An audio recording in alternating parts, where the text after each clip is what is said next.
Olá, boa tarde. Aqui é o professor Luiz Guilherme, de Geografia, 7º ano da Escola Desafio. E eu quero dar as boas-vindas a todos que estão assistindo esse vídeo. Esse vídeo, ele é referente à aula 2, População Brasileira, Distribuição da População.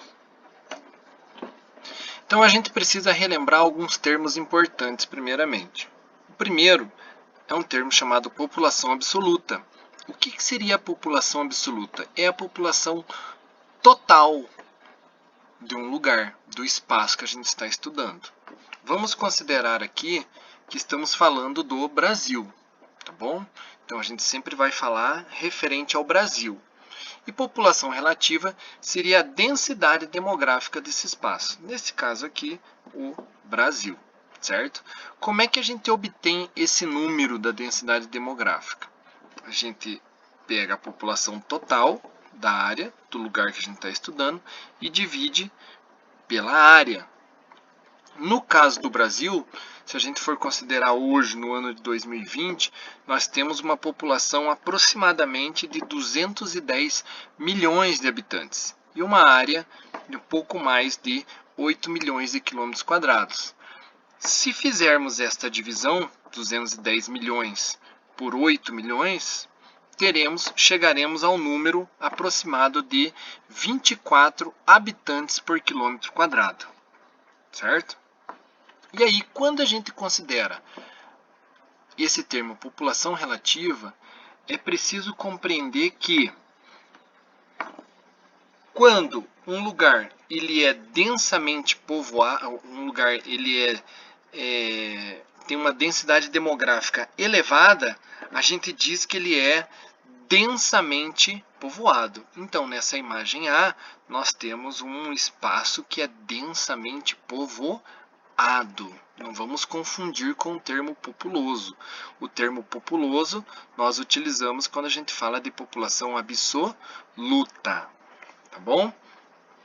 E na imagem B, o que a gente consegue perceber é que esse espaço que está sendo retratado, ele é um espaço que ele é pouco povoado, tá? Então a densidade demográfica dele é menor.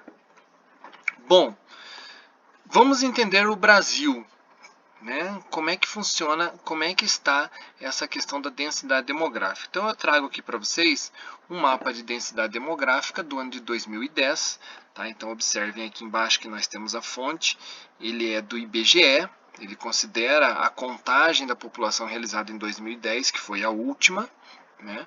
E o que a gente pode perceber nele em relação à densidade demográfica brasileira? Então aqui na legenda, observem que as informações que estão aparecendo é a quantidade de habitantes por quilômetro quadrado. Então é densidade demográfica. E existem várias cores. Se você pega aqui a cor mais clara, ela indica onde tem menos de 1 habitante por quilômetro quadrado. Então, aqui no Brasil, quais são as regiões que têm menos de 1 habitante por quilômetro quadrado? Então, é essa porção aqui da região norte, né? Pega a floresta amazônica, pega o interior do Pará, pega aqui essa região do centro-oeste brasileiro, que é o norte do Mato Grosso, que é uma região que também tem predominância de floresta, né? E aqui, na medida que a gente vai indo para o litoral, o que a gente vai observando? Que as cores vão ficando mais escuras.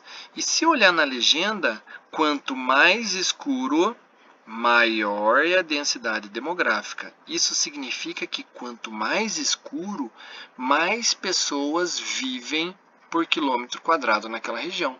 Então, qual é a região com maior densidade demográfica no Brasil?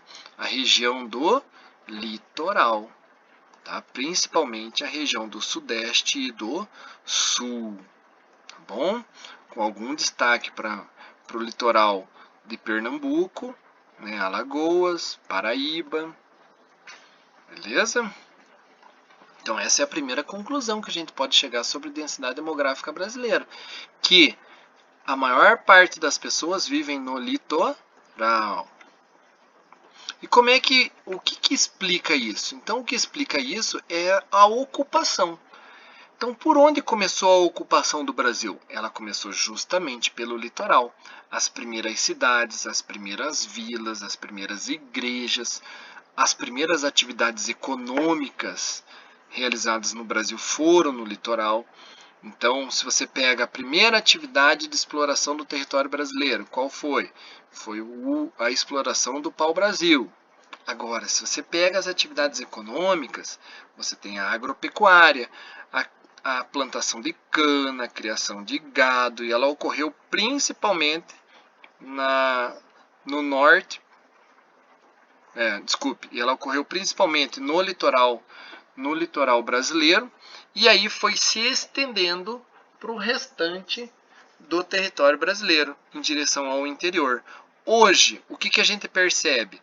Que ocorre um grande avanço de atividades agropecuárias em direção à região centro-oeste e à região norte do Brasil. Então, o que a gente pode concluir com tudo isso? Primeiramente, é que o fator econômico ele é fundamental, ou ele foi fundamental, para a ocupação do interior do território brasileiro.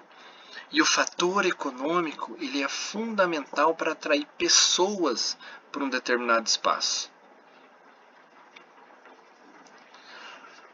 Bom, e no Brasil, como é que está organizado a questão da população rural e a população urbana?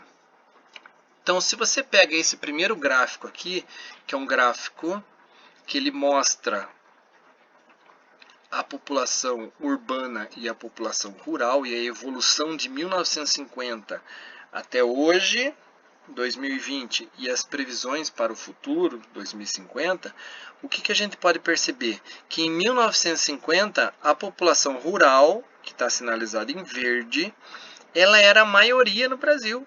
Mais de 60% da população brasileira era rural, enquanto menos de 40% era a população urbana. Quem são as pessoas que vivem? O que é a população rural? São as pessoas que vivem no espaço rural. E a população urbana, logicamente, são as pessoas que vivem na cidade. Observando o gráfico, o que a gente consegue perceber? Que, na medida que o tempo foi passando, a população urbana foi crescendo e a população rural foi diminuindo.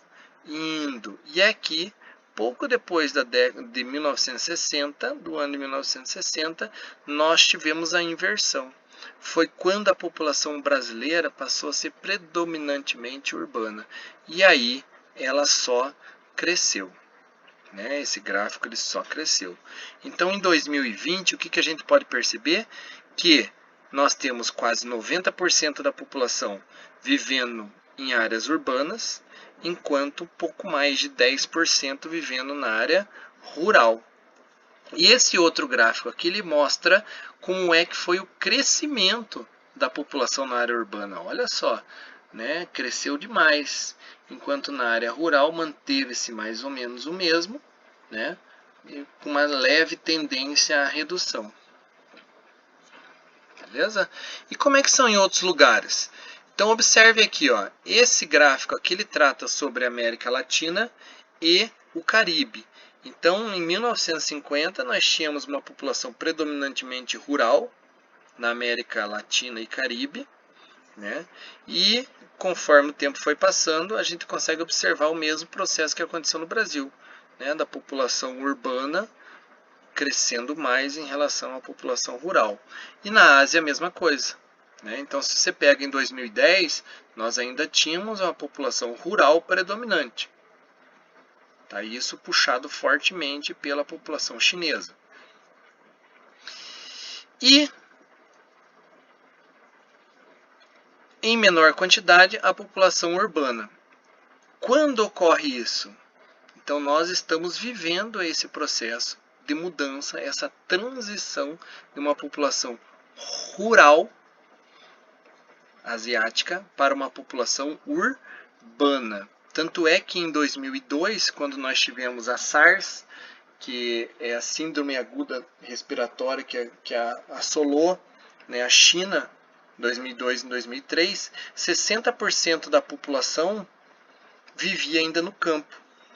E o engraçado é que se você comparar os dados com o coronavírus atual, o que a gente vai perceber? Que lá, em 5 meses, eles tiveram 8 mil casos. Aqui, já agora em 2020, com essa nova doença respiratória, que é a Covid-19, foram 70 mil infectados em 2 meses.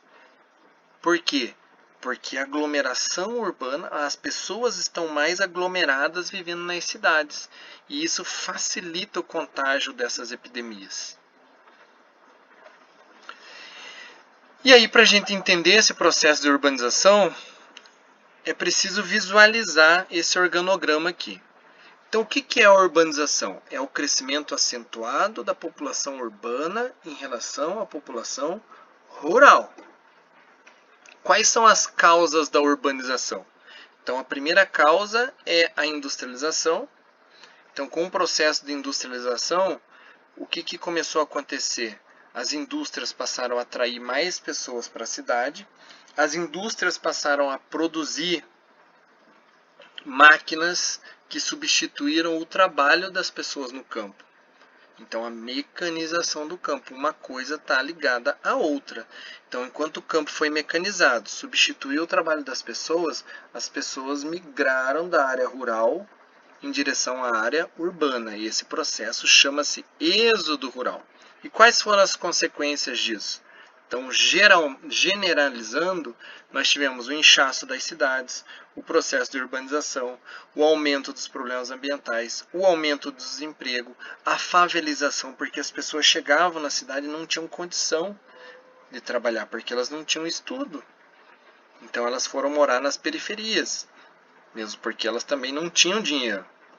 E aí, o inchaço da cidade foi tão grande que fez com que a oferta de empregos fosse menor do que a quantidade de pessoas que estavam indo para a cidade.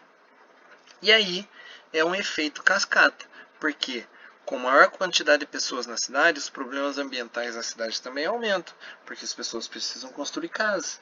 Mas antes tinha florestas, existiam árvores. Então elas precisavam derrubar essas florestas, derrubar essas árvores, construir nas encostas, construir na beira de rios. Aí não tinha saneamento básico, né? Eles jogavam seus dejetos todos no rio. E aí, com esse processo de urbanização, nós tivemos também outros problemas. Problema de trânsito, aumento da poluição. Tá? Então, de maneira geral, esse é o processo de urbanização. Certo? Agora, nós vamos às atividades na plataforma. Muito obrigado e até logo.